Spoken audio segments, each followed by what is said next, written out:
Le sabbat évangile de Jésus-Christ selon saint Marc au chapitre 16. Le sabbat terminé, Marie-Madeleine, Marie, mère de Jacques et Salomé achetèrent des parfums pour aller embaumer le corps de Jésus. De grand matin, le premier jour de la semaine, elles se rendent au tombeau dès le lever du soleil. Elles se disaient entre elles : « Qui nous roulera la pierre pour dégager l'entrée du tombeau ?» Levant les yeux, elles s'aperçoivent qu'on a roulé la pierre, qui était pourtant très grande. En entrant dans le tombeau, elles virent assis à droite un jeune homme vêtu de blanc. Elles furent saisies de frayeur.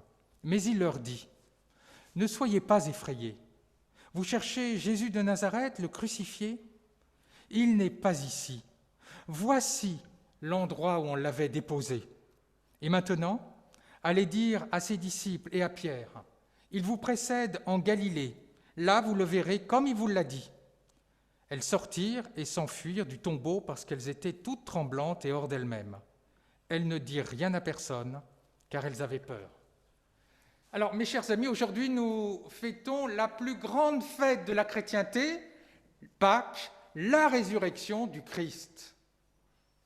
Cependant, il y a un chrétien sur 3 pratiquant, c'est-à-dire qui va au culte ou qui va à la messe, qui ne croit pas en la résurrection du Christ. Et Paul nous prévient, si le Christ n'est pas ressuscité, notre foi est complètement vaine. Autant changer de religion, autant dire. C'est vraiment le pilier de notre foi. Et le témoignage de Marc est particulièrement intéressant parce que saint Marc est l'évangéliste le plus ancien, c'est le texte le plus ancien qui nous témoigne de la résurrection du Christ. Deux étapes dans notre méditation. D'abord, malgré la mort, malgré le deuil, il y a des signes de vie. Il y a 3 femmes qui ont assisté à la mort d'une personne qui leur était très chère, le Christ. Elles l'ont vu condamné à mort, elles l'ont vu crucifié, elles l'ont vu mourir. 2 d'entre elles l'ont même vu au tombeau. Il a été enterré à la hâte.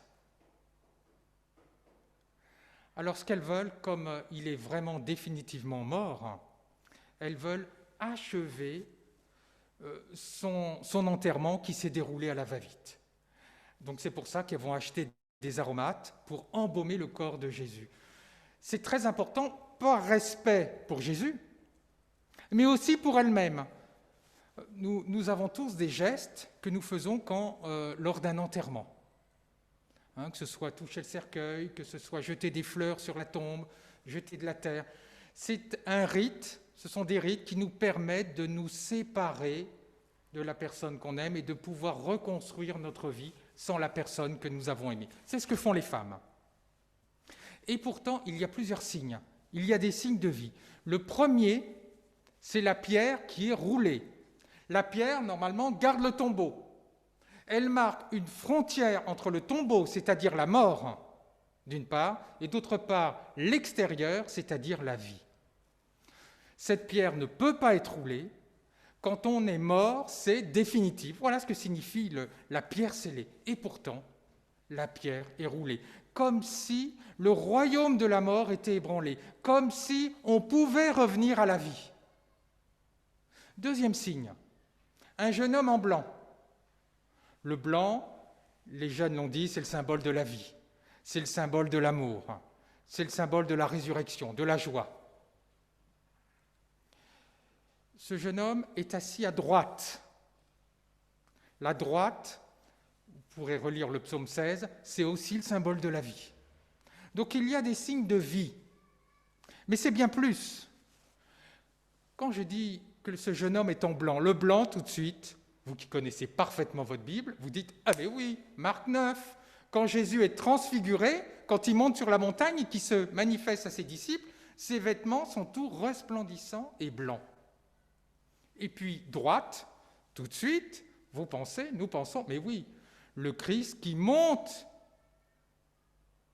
rejoindre Dieu et qui est assis symboliquement à sa droite. C'est-à-dire que le jeune homme manifeste le Christ. Qu'est-ce que nous pouvons retenir de cela? C'est que dans les périodes de deuil, dans les périodes difficiles que nous traversons, et il y en a, notamment là avec la crise sanitaire, avec la mort sociale dans les personnes en EHPAD qui meurent seules, avec les jeunes en université qui sont seuls aussi, qui vivent une certaine mort sociale, eh bien ce que nous dit Marc, c'est que le Christ, dans ces périodes sombres, dans ces périodes difficiles, est toujours présent à nos côtés. Il y a toujours des signes de vie, il y a toujours des signes de lumière à nos côtés, malgré la mort et malgré la douleur. C'est le premier point. Ce que nous pouvons retenir, déjà d'une part, c'est que dans les périodes difficiles, il y a des signes de vie. À nous d'être ouverts et de les voir. C'est ce que va confirmer le message du jeune homme, du Christ, du jeune homme en blanc. Alors la première chose qu'on pourrait voir, qu'on peut constater, c'est que les femmes, quand elles voient la pierre roulée, quand elles voient le jeune homme en blanc, quelle est leur réaction? Elles sont effrayées, totalement effrayées. Alors c'est un mot grec qui signifie une peur surnaturelle. Ce n'est pas une peur ordinaire. Par exemple, si nous nous trouvons devant un chien, un gros chien à pattes nues en laisse et sans muselière qui aboie sur nous, on va avoir peur. Ça, c'est une peur naturelle. Mais là, c'est une peur surnaturelle. C'est une peur devant une manifestation de Dieu. Comme quand le Christ chasse les démons, la foule éprouve cette même peur surnaturelle. Et pourtant, le Christ, le jeune homme en blanc, dit « N'ayez pas peur ». Parce que Dieu ne veut pas que nous ayons peur de lui. Il veut que nous ayons une relation basée sur la confiance et sur l'amour. C'est le premier message de l'ange. Deuxième message, c'est Jésus de Nazareth, celui qui était crucifié, est ressuscité. Littéralement, il a été réveillé. Comment? Nous ne le savons pas. Sous quelle forme? Nous ne le savons pas. Mais en tout cas, c'est le message essentiel. Et ce que le jeune homme dit, c'est voici l'endroit où il était. Sous-entendu, voyez, vous pouvez vérifier par vous-même, expérimenter par vous-même.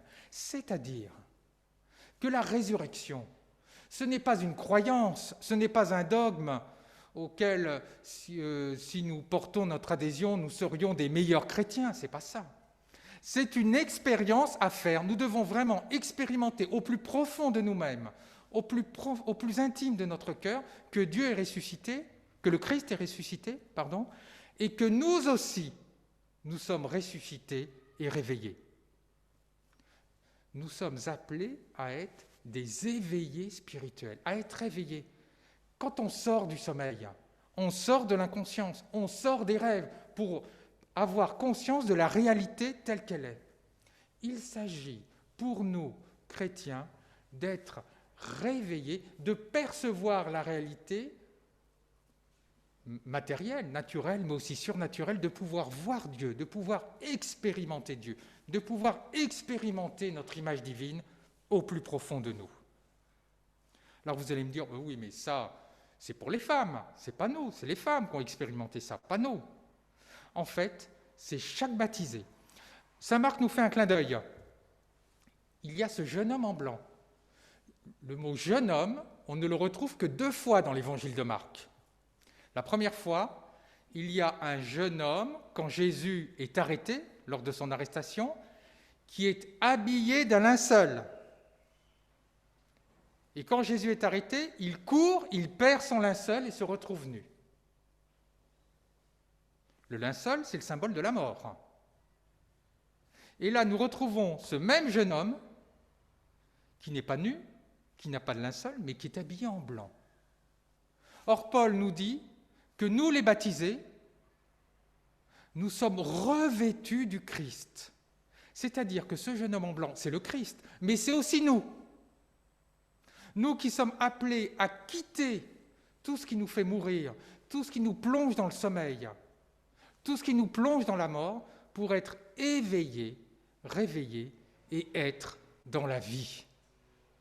Voilà ce à quoi nous sommes appelés, à être des éveillés spirituels, pas des morts vivants, des zombies, non, des éveillés spirituels. Alors je m'arrêterai là, il y aurait eu beaucoup à dire, notamment sur la mission que le jeune homme donne aux femmes. En tout cas, retenons deux choses. Dans les moments les plus sombres de notre vie, il y a toujours des signes de vie. Il y a toujours le Christ qui est avec nous. Et enfin, retenons que le message essentiel de Pâques, c'est le réveil du Christ, c'est la résurrection du Christ, et c'est aussi notre réveil à nous toutes et à nous tous. Amen.